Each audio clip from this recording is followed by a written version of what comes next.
বৈকা তুঙ্গটিকার সময় একই মাঠে প্রথম রাউন্ডের শেষ খেলাটি অনুষ্ঠিত হবে। উক্ত খেলায় যে বিরোধী দল অংশগ্রহণ করবে সুমন ফুটবল একাডেমি উপশহর, তাকে মোকাবেলা করবে সিজান ফুটবল একাদশ বারোপুর। আমি আবারও বলছি, আগামী মঙ্গলবার একই মাঠে বৈকা তুঙ্গটিকার সময় প্রথম রাউন্ডের শেষ ম্যাচটি অনুষ্ঠিত হবে। উক্ত খেলায় যে বিরোধী দল অংশগ্রহণ করবে সুমন ফুটবল একাডেমি উপশহর, তাকে মোকাবেলা করবে সিজান ফুটবল একাদশ বারোপুর। উক্ত খেলা দেখার জন্য আপনারা সবাই সমানভাবে আমন্ত্রিত।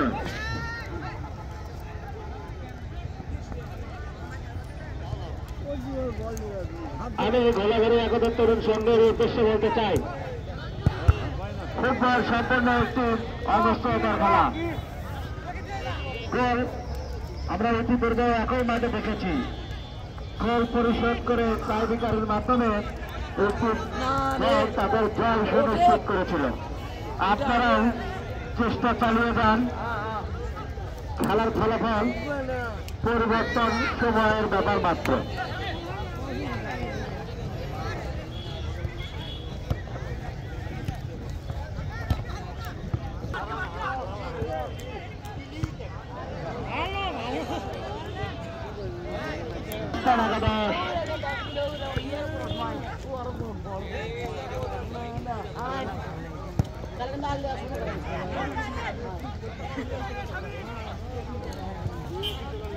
আবারও সেই আতিক দুর্দান্ত পারফরমেন্স করছে।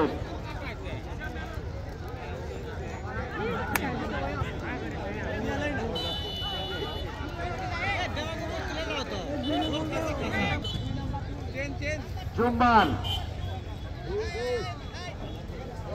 12 নম্বর জার্সি পরিহিত খেলোয়াড় রকি একটি হলুদ কার্ড পেলেন। খেলার নিয়ম ভঙ্গের কারণে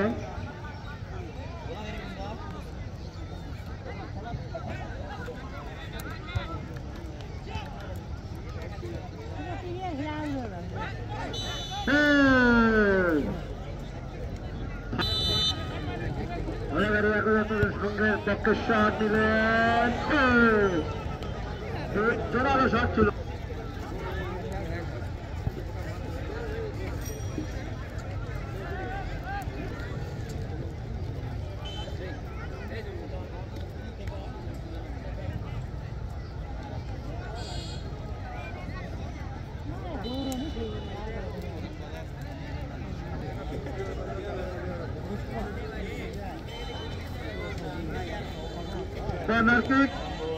কর্নার পেয়ে যাওয়ার সম্ভাবনা ছিল,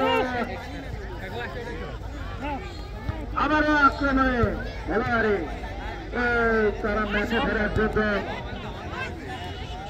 নিজেদের সবটুকু দিয়ে চেষ্টা করেছে। দুর্দান্ত পারফরমেন্স করছে।